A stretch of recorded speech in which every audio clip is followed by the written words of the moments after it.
beaucoup d'autres épîtres dans le Nouveau Testament. Beaucoup des épîtres, quand vous voyez, Paul a écrit, Jean a écrit, Pierre a écrit, c'était une façon pastorale de résoudre un problème. Il y a quelques épîtres qui ne sont pas là parce qu'il y a un problème, comme Éphésiens, ainsi de suite, mais il y a beaucoup d'épîtres dans le Nouveau Testament qui ont été écrits parce que dans l'Église, il y avait un problème. Et dans cette église ici, on va le voir plus tard, maintenant, ce n'est pas encore très clair, mais quand on va étudier, vous le verrez, il y a des faux enseignants. C'était toujours le cas.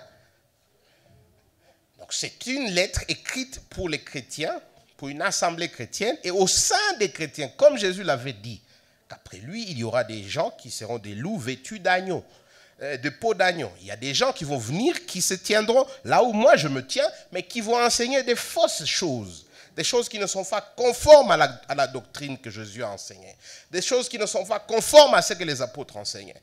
Et dans ces situations, généralement, quelqu'un dans l'église écrivait à l'apôtre, ou les nouvelles arrivaient à l'apôtre, et l'apôtre écrivait. Il écrivait une lettre. Et ici, nous avons Jean qui écrit. Il écrit parce que dans cette église, il y a des faux enseignants. Il y a des enseignants immoraux. C'est pourquoi d'ailleurs il a commencé, il a dit, vous ne pouvez pas être en Christ, en communion avec Dieu, et vous n'êtes pas lumière, vous êtes ténèbres. Parce qu'il y a des enseignants immoraux. Et qui prétendent que la seule connaissance de Jésus suffit. Comment vous vivez ne compte pas. Et Jean dit non. Si vous êtes lumière, vous êtes lumière. Et de vous ne sortira que lumière. Peut-être pas une lumière parfaite, mais ce sera une lumière. C'est impossible de dire que vous plantez des haricots et vous récoltez des maïs. Si vous avez reçu la graine, la sémence de l'esprit, la sémence de Dieu, si vous avez reçu l'évangile, si vous avez reçu la lumière de Dieu, vous ne pouvez qu'émettre la lumière. Et donc on ne peut pas venir ici et justifier l'immoralité. Hier on était en train de discuter avec des hommes, on avait notre étude biblique des hommes, et c'est une question qui revient encore et encore et encore, parce que nous sommes dans un pays à 95-96% entre guillemets chrétiens. Mais ce qu'on voit dans les chairs, je ne dis même pas dans les pupitres, non, ce qu'on voit devant là, les gens qui se tiennent là, avec tous leurs dégâts, des fois les gens se disent, mais est-ce que réellement ça c'est un chrétien?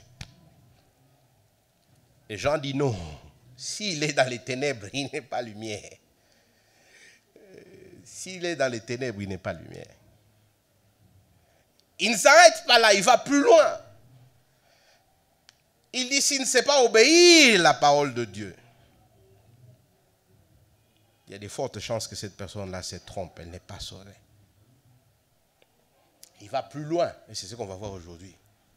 Il dit non, s'il n'aime pas le frère, il n'est pas né de Dieu. Il se trompe. Dans cette église, il y a des faux enseignants. Il y a des enseignants qui vivent des vies immoraux. Il y a des enseignants qui vivent des vies qui sont à l'encontre de la parole de Dieu, des commandements de Dieu. Il y a des enseignants qui prêchent la haine et qui n'enseignent pas l'amour. L'amour du point de vue de sacrifice comme Christ l'a fait. Et Jean n'a pas peur de leur dire que s'il y avait un christomètre pour prendre la température chrétienne, ces gens-là auront zéro. Là, des fois, je sais, je suis un pasteur, ça fait un temps, je sais que c'est difficile des fois de dire à quelqu'un, toi, tu n'es pas converti. Et je sais que des fois aussi, ça nous prend un peu, et puis quelque part, je me dis, bon, est-ce que moi j'ai le droit de dire ça? Mais je crois que si je le dis sur base de ce que la parole dit, j'ai le droit. Ce n'est pas de l'arrogance. Vous pouvez vous aussi dire à quelqu'un, je crois que mon cher ami, il ne faut pas te tromper. Tu n'as pas encore connu Christ. Parce qu'il y a des éléments objectifs qui témoignent de ça. Là, c'est vrai, quand on est sauvé, ça c'est un truc entre quelqu'un et Dieu. Je ne suis pas dans son cœur.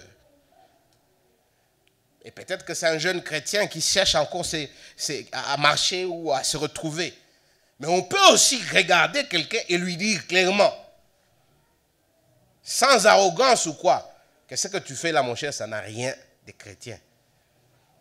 Vous avez noté, je ne sais pas, et on va le voir aujourd'hui, mais je ne sais pas si vous avez noté combien de fois, depuis qu'on a commencé à dire, combien de fois Jean dit, c'est un menteur, la vérité n'est pas en lui. C'est un menteur, la vérité n'est pas en lui. C'est un menteur, la vérité n'est pas en lui.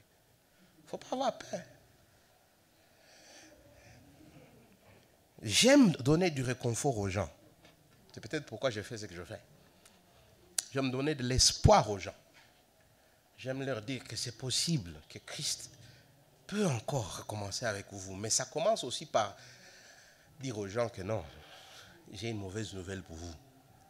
C'est là où ça commence. Et vous avez peut-être noté que Jean ne parle pas aux gens en dehors de l'église. Donc, il ne parle pas au monsieur qui s'est enivré toute la nuit et qui a dormi dans les caniveaux, à la prostituée qui a passé sa nuit dans l'hôtel quelque part avec quelqu'un. Ce n'est pas ces gens-là qui parlent. Il parle, il dit, mes bien-aimés. Il parle à des gens dans l'église, comme vous et moi. Vous avez quitté chez vous le matin, vous êtes venus ici, vous chantez, vous priez. C'est à des gens comme ça qu'il parle. Et à certaines personnes, il leur dit, mes chers amis, ne vous trompez pas. Si ça c'est vrai de vous, vous n'êtes pas encore sauvés. Vous n'êtes pas en communion avec Christ. Vous ne le connaissez pas. Il n'y a pas de réconfort pour vous. Là, ce matin, moi j'espère que quand nous allons étudier ce passage, ce sera non pas une réprimande, mais ce sera plutôt une introspection, une exhortation. Mais je sais aussi que si c'est vrai, ce que Jean a écrit et qu'il écrivait aux chrétiens, il y aura des gens ici qui pour la première fois, j'ai l'impression de vous dire que vous n'êtes pas chrétien. Là, je ne veux pas dire pardon pour ça. Je crois d'ailleurs que ce serait bon. Parce que ça peut-être vous donnera l'opportunité de réexaminer toute votre vie. Et de ne pas vous cacher derrière vos prières, derrière vos fréquentations de l'église, derrière vos offrandes, derrière vos je ne sais pas quoi. Et de vous reposer la question réellement de savoir est-ce que vous connaissez ce Jésus. Et j'espère que ce sera une opportunité, non pas pour vous chasser de l'église, mais pour vous rapprocher plus de Christ. J'espère. Pour certains, ce sera très inconfortable. Et j'espère que cela vous poussera dans les bras de Christ. Pour d'autres, ce sera, oups, peut-être que je devrais plutôt m'approcher de Christ. Je sais que je suis dans ses bras, mais je devais m'approcher peut-être plus de lui. Dans les deux cas, mon but ce matin, c'est de nous inviter à une introspection. Et l'introspection, selon Jean, elle est simple. Elle n'est pas très compliquée. Elle est simple. Est-ce que vous aimez votre prochain? Parce que Jean dit, si vous n'aimez pas votre prochain, et le prochain, ce n'est pas quelqu'un qui est en dehors de l'église, c'est un autre chrétien. Les gens autour de vous là, si vous regardez à gauche, à droite, devant, derrière, est-ce que vous les aimez comme Christ les aime? Est-ce que vous les aimez au point du sacrifice? Est-ce que vous les aimez au point de leur vouloir du bien et d'être prêts, vous, à prendre des risques pour leur bien? Parce que Jean dit, si ce n'est pas le cas, peut-être que vous n'êtes pas encore dans la lumière. Peut-être que vous n'êtes pas encore dans la communion avec Christ.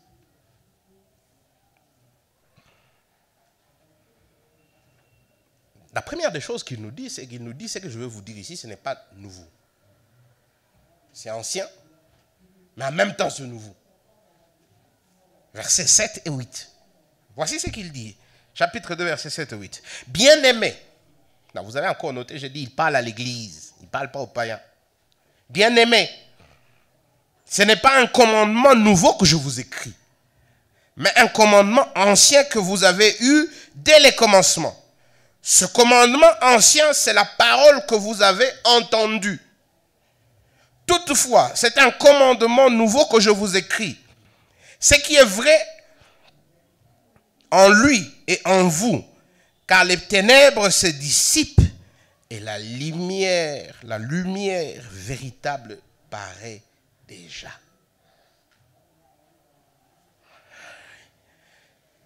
Il dit, ce que je veux vous dire, c'est nouveau, mais c'est ancien.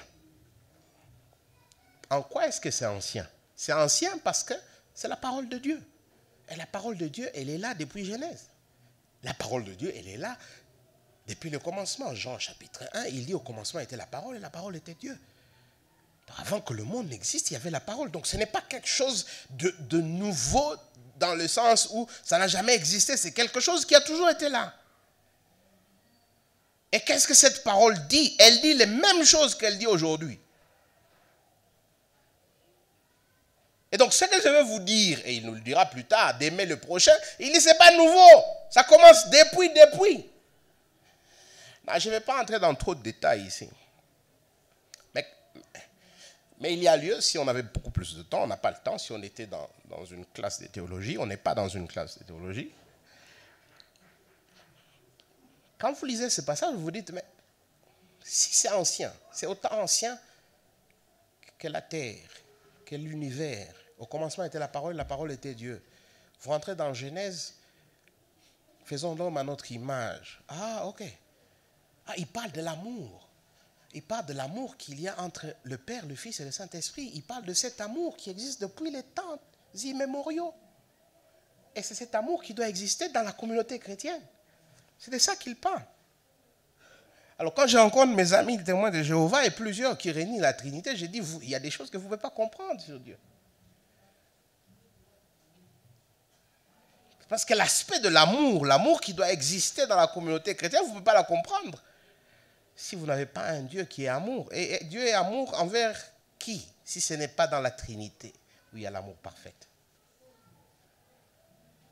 Aussi ancien que l'histoire de Dieu. Mais c'est aussi ancien que la parole de Dieu. Et ça, vous lisez. Quand vous allez dans l'Ancien Testament, vous avez des passages dans Lévitique.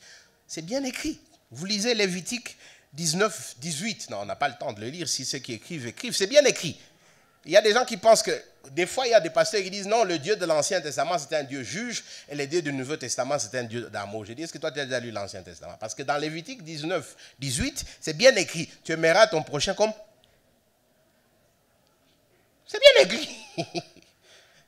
La première fois que cette passage arrive, ce n'est pas dans le Nouveau Testament, quand Jésus en parle. C'est dans l'Ancien Testament.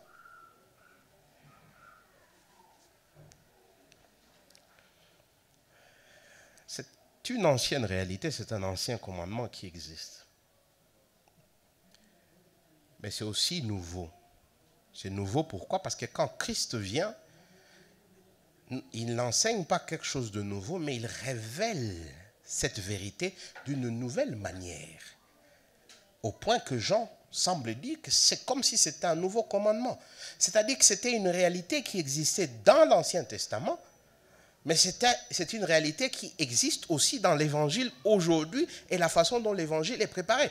Quand il commence son épître, il dit « Ce que nous avons vu, ce que nous avons touché, ce que nous vous enseignons, ce que nous avons entendu, c'est ce que nous vous proclamons. » Et il dit « Ce que nous vous proclamons, c'est quoi? C'est ce nouveau commandement que Christ nous demande de faire. » Je vais m'arrêter une minute ici, même si je n'ai pas l'intention de passer beaucoup de temps dans ce premier point, parce que ce n'est pas l'essence de ce qu'il dit.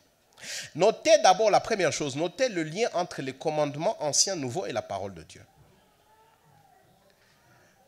Et donc vous commencez à comprendre que la Bible, elle est incontournable quand on parle des choses de Dieu. Incontournable.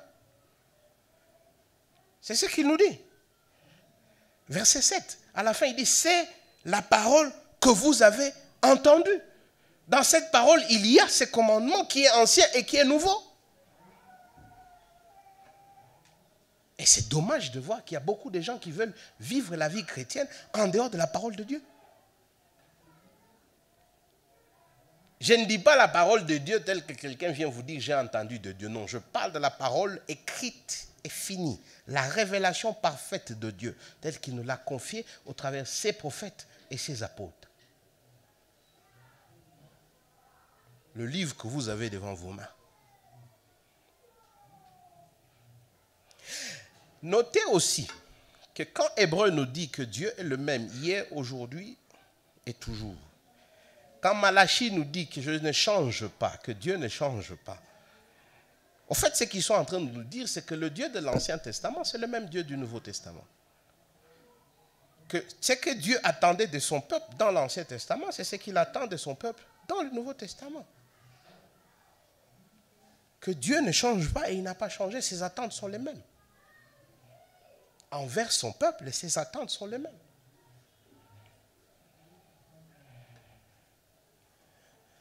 La différence dans le Nouveau Testament, il nous le dit déjà dans l'Ancien Testament.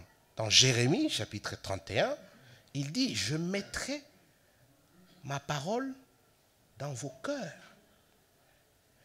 Vous voyez, quand vous lisez l'Ancien Testament, si vous avez déjà eu la chance de le lire, vous avez l'impression que chaque fois que Dieu se révèle à son peuple ne l'entend pas. Chaque fois que Dieu se révèle à son peuple ne l'écoute pas. Non, on parle de révélation progressive. C'est fait pour nous. C'est que Dieu ne se cache pas, mais il se révèle petit à petit à son peuple. De façon que quand vous êtes dans le Nouveau Testament, vous avez une image totale de Dieu, contrairement à quelqu'un qui était dans l'Ancien Testament. Mais ce que vous vous rendez compte, c'est que vous vous dites, mais pourquoi ces gens n'écoutent pas? Eh bien, Dieu résout ce problème en envoyant son Fils qui maintenant écrit sa loi dans nos cœurs au travers de son Esprit Saint. Romains 5, Paul dit, nous avons maintenant l'Esprit de Dieu dans nos cœurs.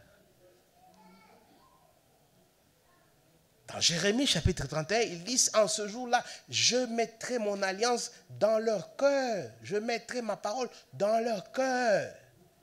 Personne ne viendra dire à son ami, écoute, maintenant là, ils le sauront dans leur cœur.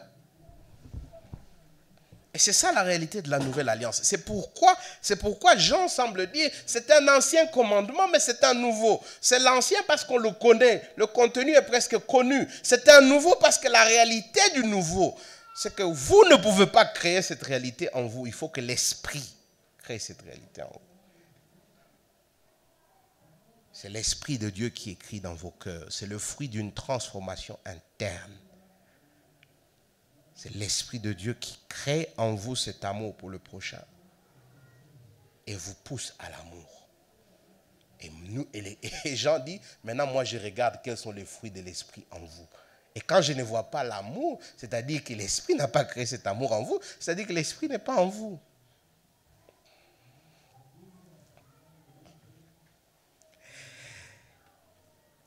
Versets 9 à 11, Jean semble dire clairement, le Christomètre, comment est-ce que je sais? Moi et vous, on sait, chaque fois qu'il y a une question que vous vous posez, qu'on me pose souvent, comment est-ce que je sais si je suis chrétien? La première réponse, c'est que je regarde à la croix. Parce qu'il y a des faits objectifs qui sont indépendamment de moi. Il y a des choses que Dieu a faites en dehors de moi. Il a donné son Fils. Son Fils a vécu une vie parfaite. Il est mort à la croix à ma place. Il est ressuscité le 3e jour. On l'a dit ici dans l'acte de foi. Ça, ce sont des faits historiques. Ce sont des choses que Dieu a fait dans le temps, sans mon aval. Et d'ailleurs, je dirais même à l'encontre de ma volonté. Parce que Paul nous dit, quand nous étions encore des ennemis, Christ est mort. Non. Christ n'est pas mort quand on est allé plaider, on a écrit une pétition à Dieu, on a dit, Dieu vraiment sauve-nous, vraiment on souffre dans les péchés, on ne sait plus où aller, alors on va faire une pétition de 3 milliards de personnes, alors Dieu lit la pétition et il dit, bon, je vois, ils veulent maintenant que je vienne. Non. Quand nous étions dans une inimitié avec Dieu, c'est quand il a envoyé son Fils mourir à la croix. Ça, c'est un fait. Mais cette fait devait une réalité pour moi individuellement. Quand l'Esprit de Dieu prend cette réalité, m'ouvre les yeux spirituels et crée en moi cette foi qui produit de fruits. Et c'est de ça que Jean parle ici. Il dit maintenant, comment est-ce que je sais que j'ai réellement eu cet esprit qui a travaillé dans mon cœur et qui a produit les fruits? C'est là où j'ai commencé aussi en disant qu'on ne devrait pas avoir peur de dire aux gens, peut-être qu'il faut revenir à la case de départ. Peut-être que toi, on ne doit pas te tromper que tu es chrétien. Non, peut-être qu'on doit te laisser revenir à la case de départ et chercher la face de Dieu et demander à l'Esprit de travailler en ton cœur. Verset 9, voici ce qu'il dit. Celui qui dit qu'il est dans la lumière et qui est son frère est encore dans les ténèbres. Celui qui aime son frère demeure dans la lumière et aucune occasion de chute n'est en lui.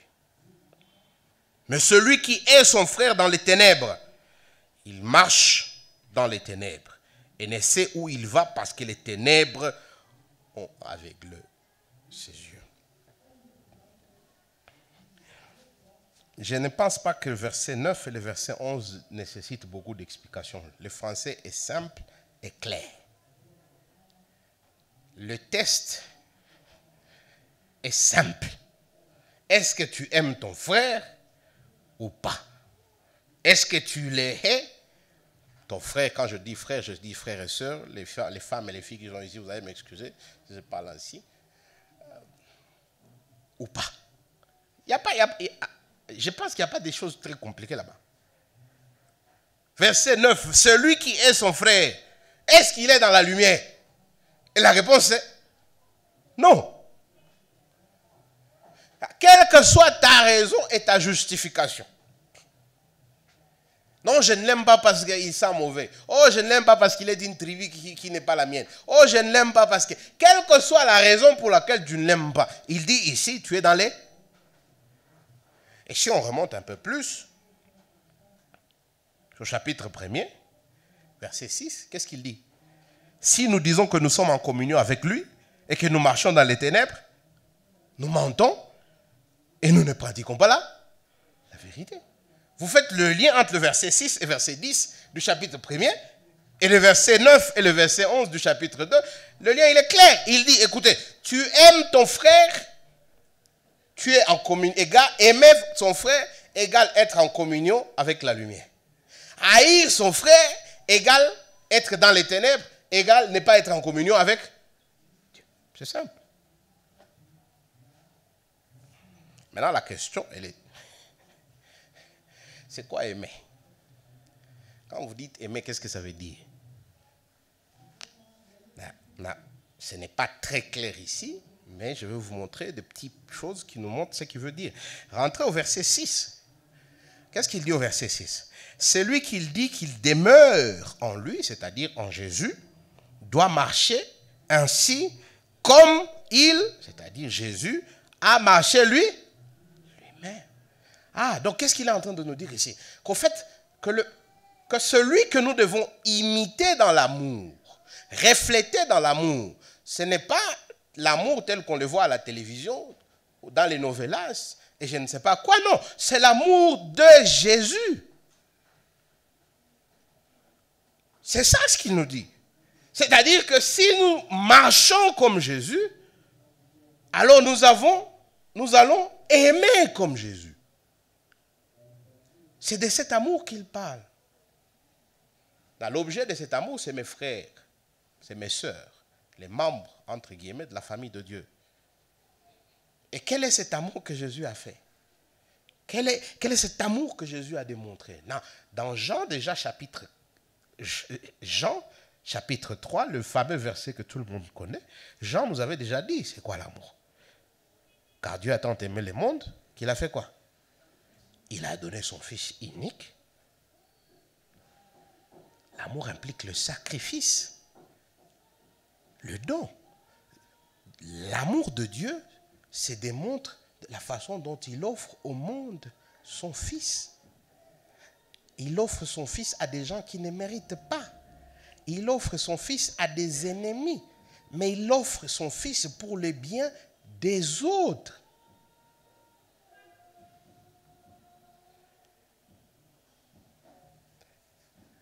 Jean 15, Jésus lui-même dit, quand vous lisez, ce n'est pas des émotions, c'est une décision qui implique un sacrifice dans l'intérêt de l'autre.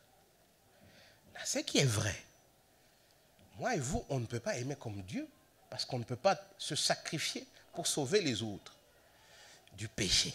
Ça, Jésus seul peut le faire. Mais moi et toi, on nous appelle à faire quoi? À nous sacrifier pour l'intérêt des frères et des sœurs. Et donc, dans 1 Jean, allons maintenant dans le chapitre 4, vous verrez, il devient un peu plus pratique. On aura le temps de venir là-bas, mais il devient un peu plus pratique. Cet amour, ce n'est pas la théorie, ce n'est pas le je t'aime moi aussi. Jean chapitre 4, qu'est-ce qu'il dit? 1 Jean 4, 18. La crainte n'est pas dans l'amour, mais l'amour parfait bannit la crainte. Car la crainte suppose le châtiment et celui qui craint n'est pas parfait dans l'amour. Pour nous, nous l'aimons parce qu'il nous a aimés de premier.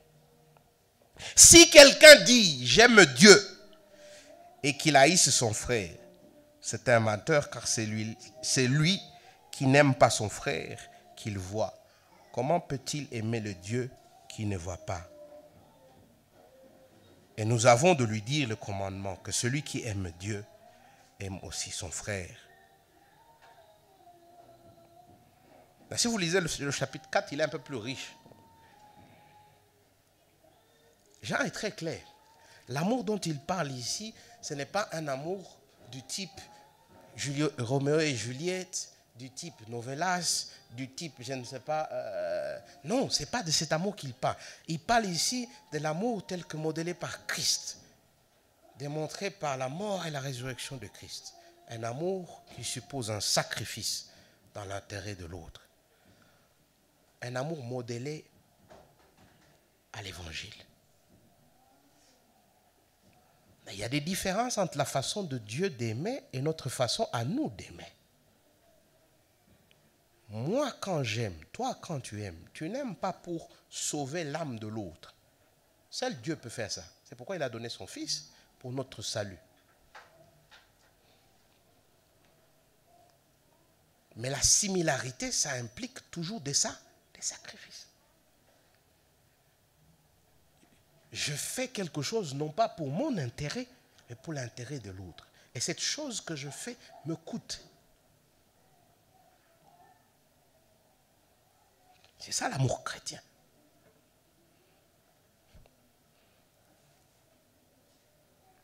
C'est bien si vous pouvez, au-delà de vouloir le bien de l'autre, avoir aussi des émotions pour eux. Tant mieux. Mais ici, il ne dit pas que vous êtes supposé, et je crois que c'est peut-être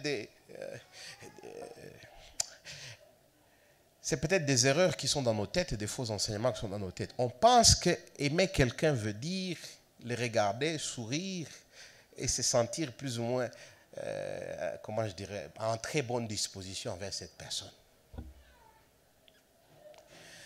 Moi, si je regarde Jésus à la croix, là, on a chanté ici, il m'a aimé et tout ça. Mais je ne vois pas un Jésus qui est en train de sourire à la croix.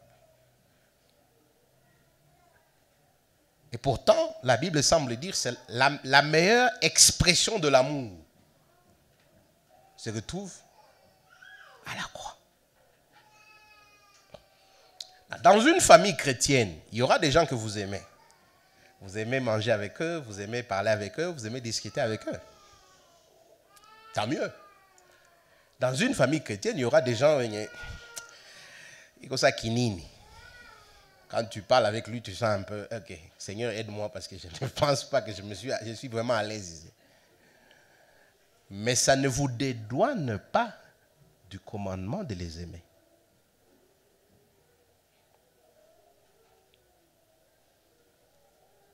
On nous appelle à les aimer, c'est-à-dire à poser des actions, des actes qui sont dans leur meilleur intérêt et des actions et des actes qui peut-être vont nous coûter à nous. C'est ça l'amour chrétien.